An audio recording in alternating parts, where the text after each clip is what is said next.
왕이 살아서 통치하는 중세 봉건 시대도 아니고 현대 21세기를 살아가는 우리들의 삶의 자리에도 사실은 권력으로 인한 피해가 있고 힘을 가진 자와 갖지 못한 자, 우리가 흔히 말하는 갑질이라고 하는 것이 이 세상에서 일어나는 것을 보게 됩니다.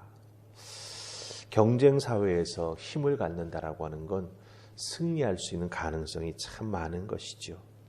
반대로 경쟁 사회에서 힘이 없다라고 하는 것은 어떤 의미에서는 뒤로 밀릴 수밖에 없는 요소를 하나 더 가지고 있는 그런 셈이 될 수도 있을 것입니다.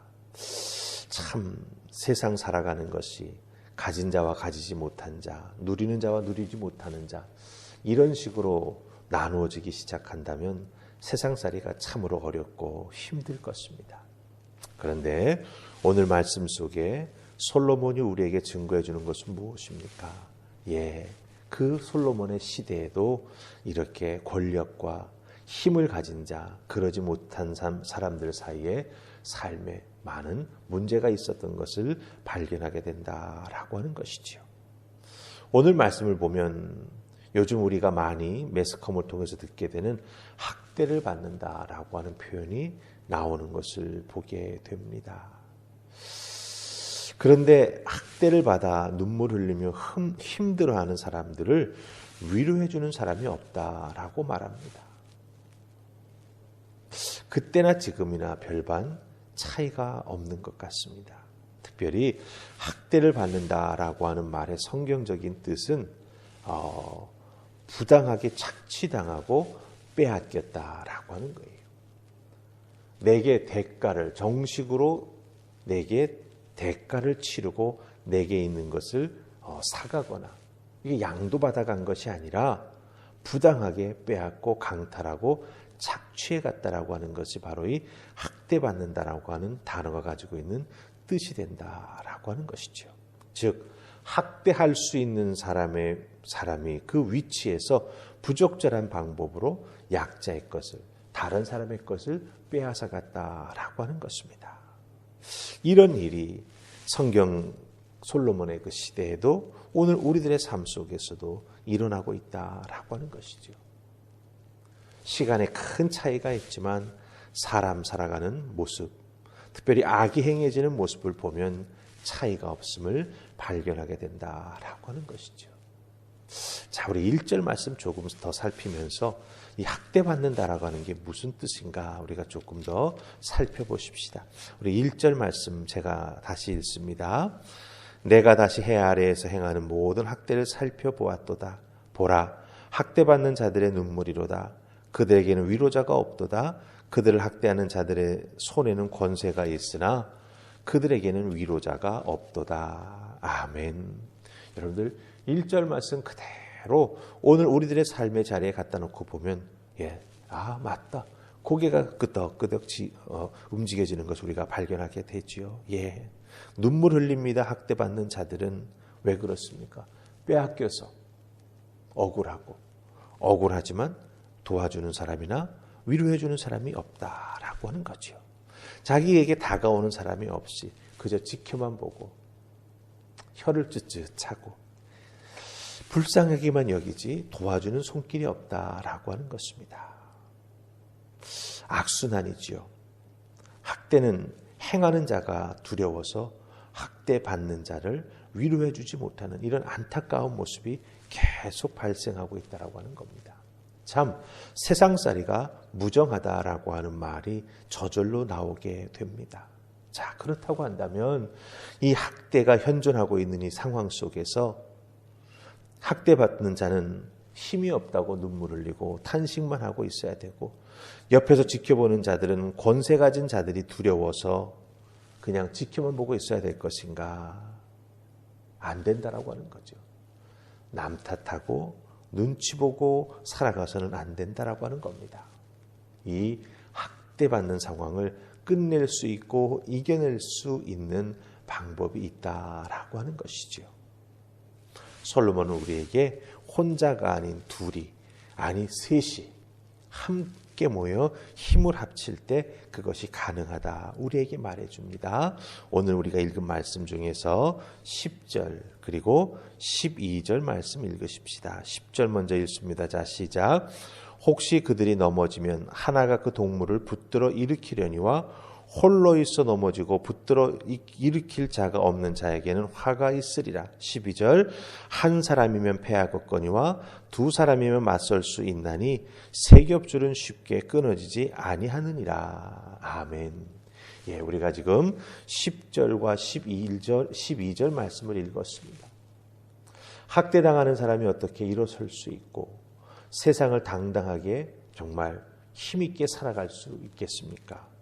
두 사람이 함께 한다면, 동행자가 함께 있어 준다면 그 두 사람 혹은 그 두 사람이 넘어서서 네 사람이 되고 네 사람이 여덟 사람이 되고 이렇게 자꾸 배가 되는 공동체, 그것도 신앙 공동체가 있다면 모든 것을 견뎌내고 우리가 또한 영적으로 하나가 되면서 그 세상이 아까 싸워서 이겨낼 수 있다라고 하는 것입니다.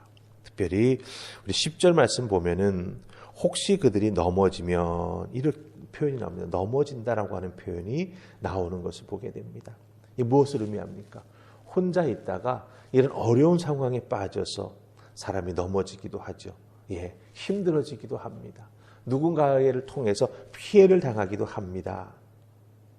그런데 혼자서는 그런 극한 상황에 빠지게 되면 사람이 공포감에 휩싸이게 됩니다.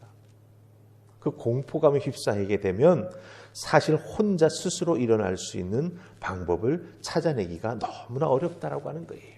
바로 그럴 때 옆에 함께 그 길을 걸어가고 있는 동무가 있다라고 한다면, 함께 동행해주는 동행자가 있다라고 한다면 일으켜 세워줄 수 있고 다시 일어나 걸어갈 수 있다라고 하는 거예요. 누군가가 내가 넘어진 모습을 보고 손 내밀어 붙잡아 일으켜 세워준다면 그 상황을 이겨내고 앞으로 걸어갈 수 있다라고 하는 것입니다. 한 사람만으로는 힘들지요. 왜? 학대받아 왔기 때문에. 가지고 있는 것을 다 빼앗겼습니다. 대항해 보기도 했고 저항해 보기도 했고 외쳐보기도 했지만 돌아온 것은 오히려 본인에게 주어지는 더 큰 아픔이요, 더 큰 힘듦이었다라고 하는 거죠.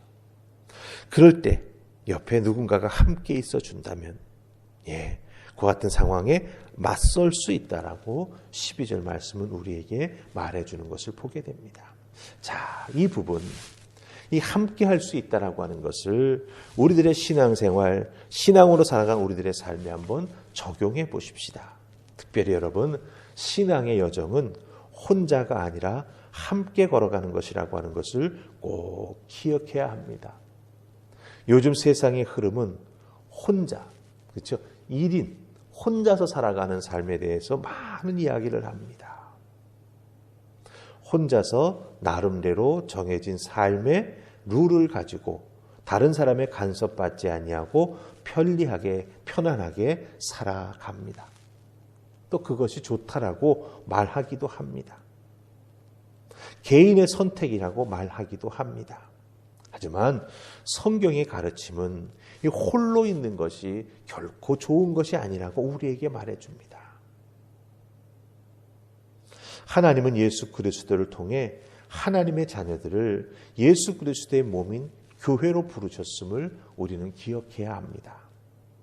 다양한 사람들이 예수 그리스도 안에서 예수 그리스도의 구원의 은혜를 통해 연합하여 하나가 될 때 세상의 어떤 위협도 세상에서 겪는 어떤 고통도 함께 나누며 이겨낼 수 있다라고 하는 것이죠. 믿음을 통해서 하나가 될 때 이 세상에 아무리 힘든 일들이 우리를 공격해 오고 엄습해 온다 할지라도, 세상의 권세 잡은 자가 우리를 힘들게 하고 핍박해 온다 할지라도 우리는 그것을 이겨낼 수 있다라고 하는 겁니다. 어떻게? 우리 인간의 힘만으로가 아니죠.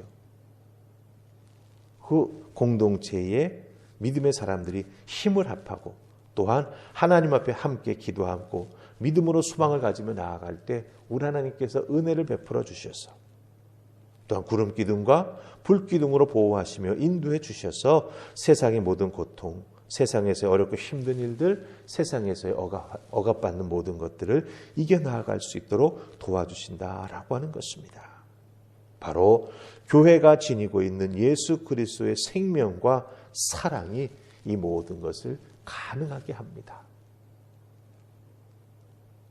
그러기에 오늘날 우리들의 삶의 조류 속에 혼자 살아가는 것, 여러 가지로 상황은 혼자 살아가는 것이 편하게 혹은 혼자 살아갈 수밖에 없도록 세상의 조건들이 우리에게 강제되고 있기도 합니다. 그러나 그것을 이겨나가야 되고 세상에 끌려 살아가는 우리가 되어서는 안 됩니다. 성경의 가르침은 혼자가 아니라 둘보다는 넷보다는 여덟. 정말 예수 그리스도의 은혜와 사랑 가운데 신앙 공동체를 이루어 살아가는 것이 바로 세상을 믿음으로 살아갈 수 있는 가장 중요한 길이 된다라고 하는 것을 우리에게 알려주고 있습니다.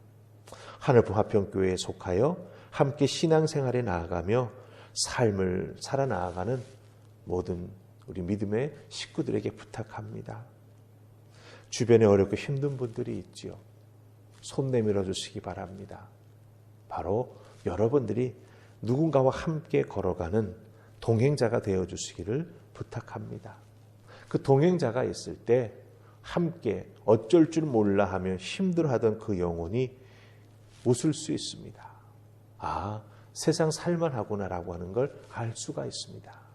그리고 그들에게 예수 그리스도의 사랑과 그 구원의 은혜를 증거해 주었을 때 그들은 분명 교회를, 이 신앙 공동체를 다른 눈으로 바라볼 것입니다. 아, 세상은 혼자가 아니라 함께 살아야 하는구나.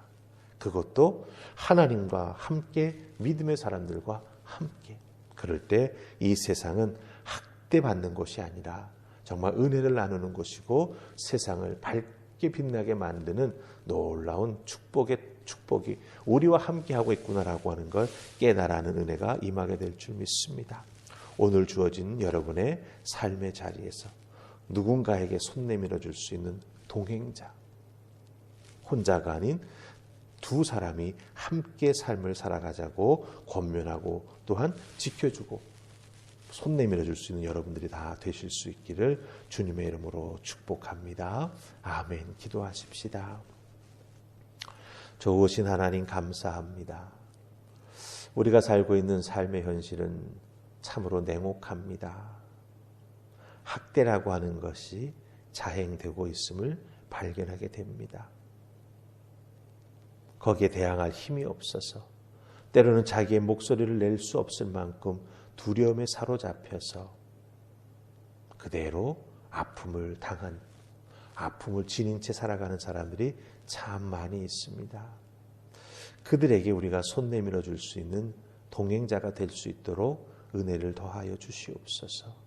그들의 아픔을 예수님의 마음으로 함께 공감하면서 느끼는 것에서 끝나는 것이 아니라 그들의 아픔을 나누어 져주고 그들의 삶에 구체적인 도움을 주면서 함께 삶을 살아가자고 손 내밀어 줄 수 있는 믿음의 사람들 다 될 수 있도록 은혜를 더하여 주시옵소서. 때로는 우리도 힘들고 어려움에 처하게 됩니다.